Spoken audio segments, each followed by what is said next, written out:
It was supposed to be a quiet afternoon, a simple family visit like so many before. But everything changed in an instant. My mother-in-law's face twisted with rage as she yanked my daughter's hair, slapped her hard, and picked up a piece of the shattered vase. Before I could react, she struck my innocent daughter on the head. The sound of her sobs filled the room, but what happened next was more terrifying than I could have ever imagined. Hello, my name is Ivy Jones, and I'm 35 years old. My life has always been a mix of challenges and blessings, but my family is the heart of everything I do. My husband, Caleb, has been my partner in life since our college days. We've built a life full of memories and shared dreams, but our greatest treasure is our 9-year-old daughter, Layla. Layla is an adventurous and curious child, always exploring the world with wide eyes and endless questions. Her imagination is boundless. Whether she's transforming our backyard into a magical forest or rummaging through old boxes looking for hidden treasures, she keeps us on our toes. But that's what I love most about her ability to find wonder in the simplest things. We've raised Layla to be curious, confident, and compassionate. Our little family is my source of strength, but there's always been a shadow that lingers. My relationship with Caleb's mother, Miriam. From the day I married Caleb, Miriam has been difficult to handle. Caleb warned me about her stern and controlling nature, but I tried to see her as someone who meant well, even if her exterior was rough. Our lives took a drastic turn one afternoon when we visited Miriam's house in Havenbrook, a small, quiet town where she lives alone since Caleb's father passed away. Layla was excited about the visit, especially because she had found a beautiful bird's nest with delicate blue eggs in our garden and couldn't wait to show it to her grandma. As we drove to Miriam's house, the air in the car was filled with Layla's excitement. She leaned forward from the back seat, holding her little treasure carefully. "Mommy, do you think Grandma has ever seen blue eggs like these?" she asked, her voice filled with wonder. "I'm sure she has, sweetie, but she'll love hearing about it from you," I replied, exchanging a warm glance with Caleb. When we arrived, the atmosphere was surprisingly welcoming. The scent of freshly baked cinnamon rolls filled the air, and soft music played in the background. Miriam greeted us at the door with her usual formal tone, but there was a noticeable warmth when she saw Layla. "It's good to see you all," she said, stepping aside to let us in. Although her tone was firm, her affection for Layla softened the edges of her words. Layla eagerly ran ahead to explore the house while Caleb and I helped Miriam with some chores. Everything felt peaceful, like the kind of day you treasure without knowing it will soon become a painful memory. After helping Miriam with the groceries and organizing the kitchen, Caleb and I sat in the living room for a moment to catch our breath. Layla had been quietly exploring the house, her imagination working overtime, as usual. I smiled, thinking about how much joy she brought everywhere she went. But that peaceful moment was short-lived. Suddenly, we heard a loud crash echo through the house, followed by the sound of something breaking. Caleb and I exchanged worried glances before rushing toward the noise. The sound had come from Miriam's formal sitting room, a space she always kept pristine and filled with antiques. As we entered, my heart sank. There, in the middle of the room, Layla stood frozen, tears already welling in her wide eyes. At her feet lay the shattered remains of a large, antique vase. It was unmistakably one of Miriam's prized possessions, a family heirloom that had been passed down for generations. I'm sorry," Layla stammered, her small voice trembling as she looked at the broken pieces. "I didn't mean to." The words had barely left her mouth when Miriam stormed into the room. Her eyes widened in shock as she took in the scene. The rage that followed was immediate and explosive. "What have you done?" Miriam's voice shook with fury. "That vase was irreplaceable. Do you have any idea what you've destroyed, you careless child?" Layla flinched, her tears streaming down her cheeks as she tried to explain. "I was just looking at it. I didn't mean to break it." But Miriam wasn't listening. She marched toward Layla, grabbed her by the hair, and yanked it forcefully. Layla screamed in pain as I rushed forward, my heart pounding in my chest. "Let her go," I yelled, pulling Layla away from Miriam's grip. Layla clung to me, her sobs muffled against my shoulder. But Miriam wasn't done. Her face twisted with anger. She picked up one of the large, broken pieces of the vase and, without warning, struck Layla on the head.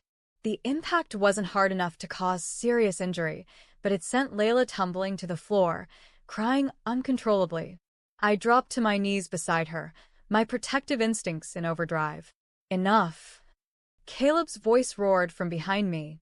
He grabbed Miriam's arm and pulled her back. "What is wrong with you, Mom?" "She ruined it," Miriam screamed, pointing at the broken vase. "That vase meant everything to me, and your daughter destroyed it like it was nothing. She's a child."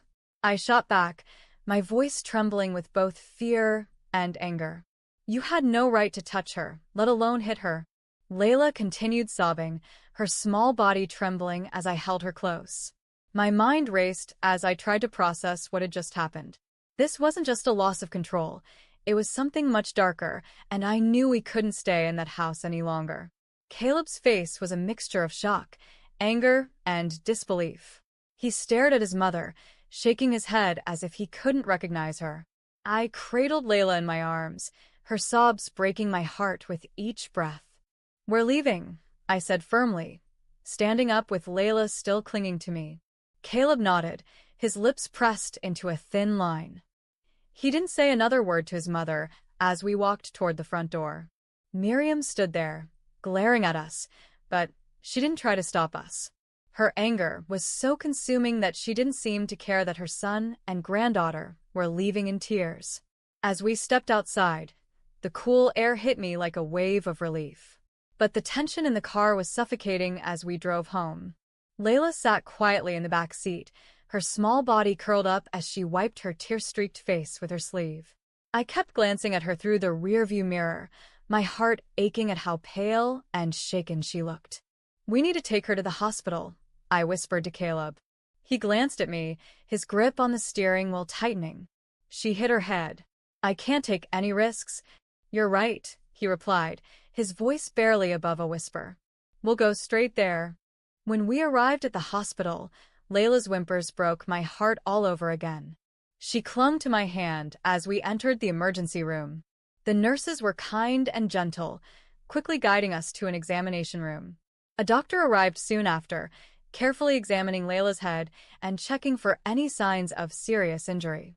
Caleb and I sat silently by her side, holding her hands as she lay on the examination bed. The doctor reassured us that there was no internal bleeding or fractures, but Layla had visible bruises and a small bump on her head. "The physical injuries will heal," the doctor said softly, "but you should monitor her closely for emotional distress. Something like this can be traumatic for a child." I nodded, biting my lip to hold back tears. Caleb sat beside me, his hands clasped tightly together, as if he were praying for strength. I knew he felt just as helpless as I did. As we waited for Layla to be discharged, she clung to her stuffed animal, her fingers gripping it as if it were her only sense of safety. The image of Miriam pulling her hair and hitting her replayed in my mind like a nightmare. I couldn't believe that the woman I had tried to respect and understand had done something so cruel. Caleb finally broke the silence. "I'm sorry," he whispered, his voice cracking. "I never thought my mother was capable of this." "It's not your fault," I said, squeezing his hand. "But we have to protect Layla. We can't let her go near Miriam again." Caleb nodded, his jaw tightening. "We won't. I promise." We sat in that hospital room, waiting for Layla to be cleared to go home, but I had already made up my mind. This wasn't over. Miriam's actions wouldn't go unpunished. Once Layla was discharged, we drove home in silence.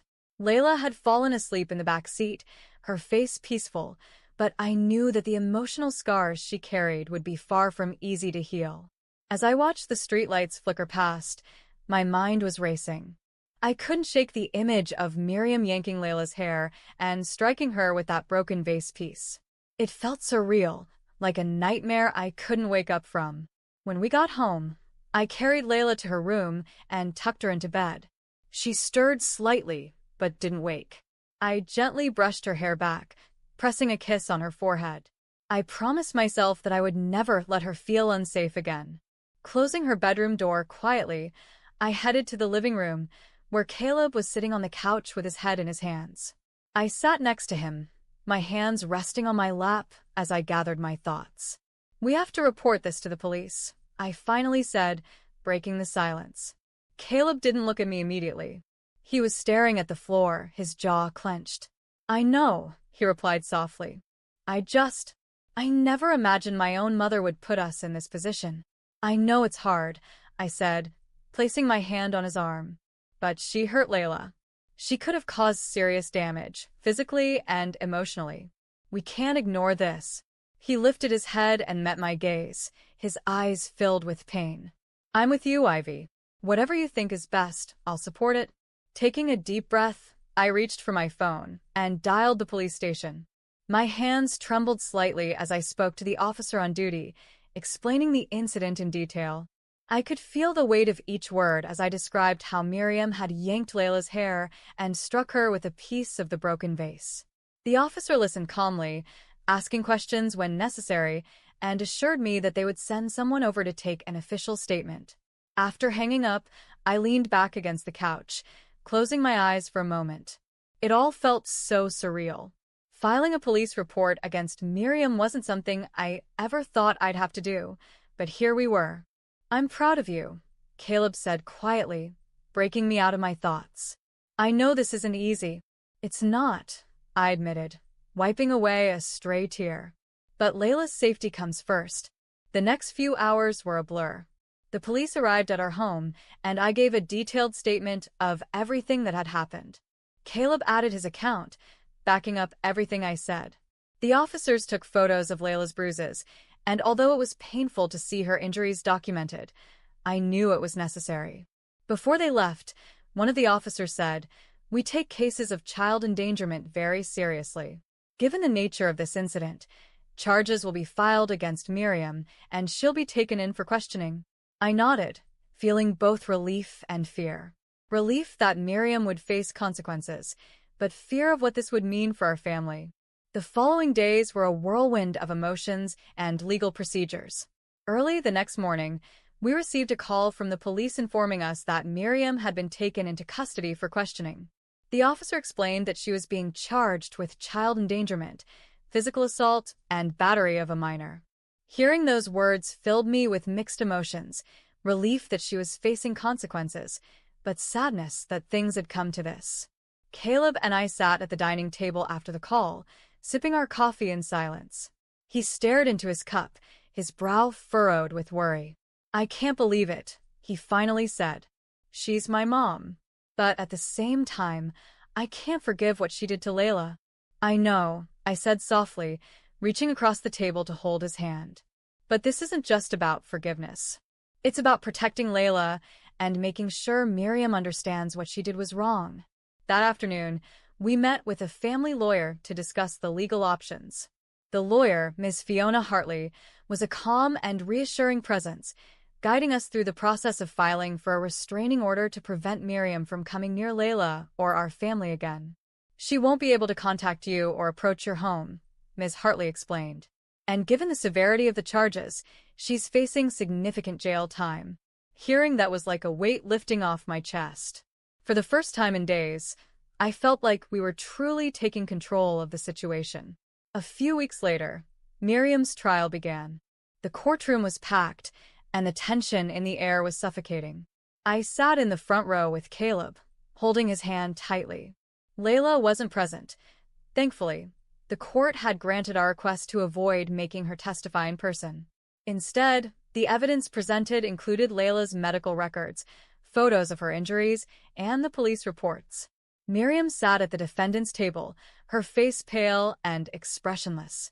Gone was the stern, controlling woman I had known for years.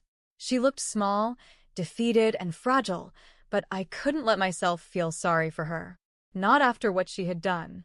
The prosecutor laid out the case with precision, emphasizing the fact that Miriam's violent outburst had put an innocent child at risk of severe physical and emotional harm.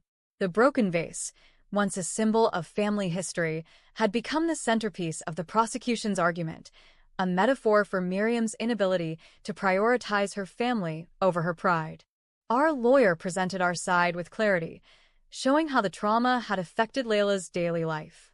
We shared the steps we had taken to help her heal, including therapy and counseling, but the damage was undeniable. Miriam's defense lawyer tried to argue that it was a moment of temporary frustration and that Miriam had no history of violence. But the evidence was too strong to ignore, and the prosecution countered that Miriam's obsession with control had led her to cross a line that could never be undone. After days of intense testimonies and emotional recounting, the courtroom was filled with hushed silence as the judge prepared to deliver the verdict.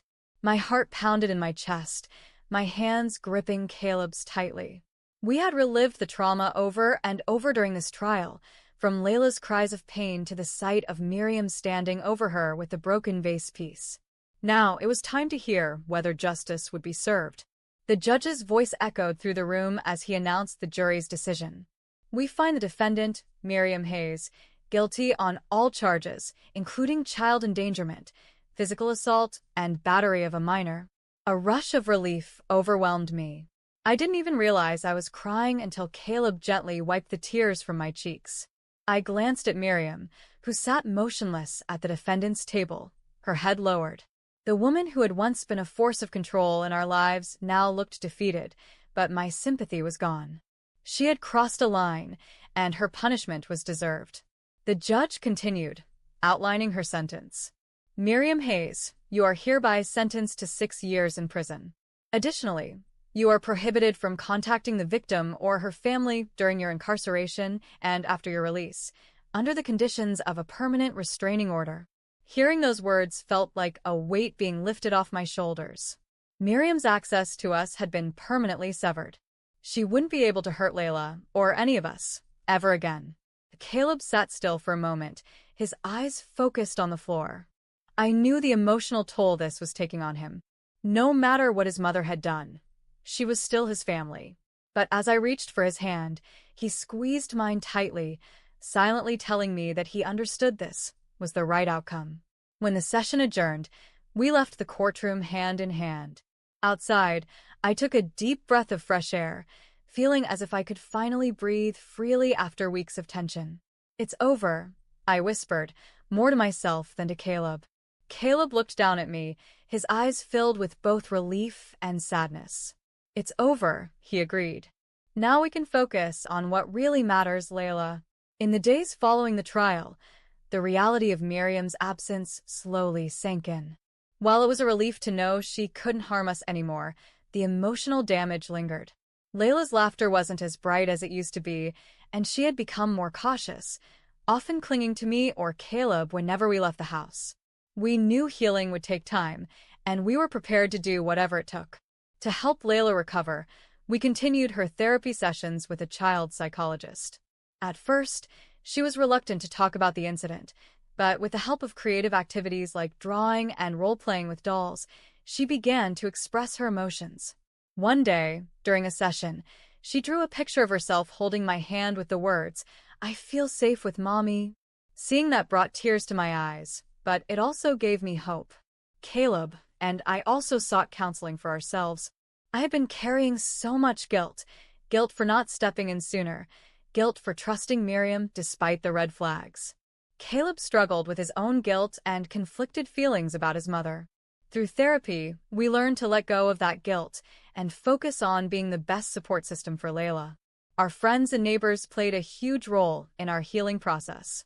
They brought over meals, organized playdates, and sent supportive messages, reminding us that we weren't alone. Layla's friends helped bring back her playful spirit, and their laughter slowly began to fill our home again. On the other hand, Miriam's actions had become the talk of the community, and many people who once admired her distanced themselves. It was painful to see her reputation crumble, but Caleb and I knew that these were the consequences of her own choices. Months passed, and with every day, Layla grew stronger. Her laughter returned, her imagination soared once more, and our home, which had once been filled with fear and tension, now felt like a place of warmth and safety again. One sunny afternoon, we decided to have a family picnic in the park. The weather was perfect, with the soft breeze carrying the scent of blooming flowers. Layla was chasing butterflies with her friend, her giggles floating through the air like music. Caleb and I sat on the picnic blanket, watching her with smiles on our faces. "She's happy again," I said, leaning against Caleb. "She is," he replied, his voice soft but full of relief. "And so am I." Layla ran over to us, holding a small, oddly shaped rock in her hands. "Look what I found," she said excitedly. "It looks like it's from space." I laughed, pulling her into a hug. "Maybe it is, my little explorer," I said, kissing the top of her head. As we packed up our picnic and headed home, I reflected on everything we had been through. We had faced one of the darkest chapters of our lives, but we had survived it together. Miriam's actions had torn our family apart for a while, but they had also shown us the importance of protecting each other and standing up for what was right. As we drove home, Layla dozed off in the back seat, her face peaceful and content. I reached for Caleb's hand, and we exchanged a look of understanding. We had found strength not only in ourselves, but in our love for our daughter. We had learned that no challenge was too great as long as we faced it together. The past was behind us, and now we were ready to embrace a future filled with love, safety, and hope. This wasn't just an ending, it was a new beginning, one that we would cherish forever. Thank you for joining me on this emotional journey. If this story resonated with you or touched your heart, please give it a thumbs up, leave a comment sharing your thoughts or experiences, and don't forget to subscribe to the channel for more powerful stories like this one. Your support means the world to us and helps us continue sharing meaningful stories. Together, let's celebrate the strength of family, resilience, and love. See you in the next story.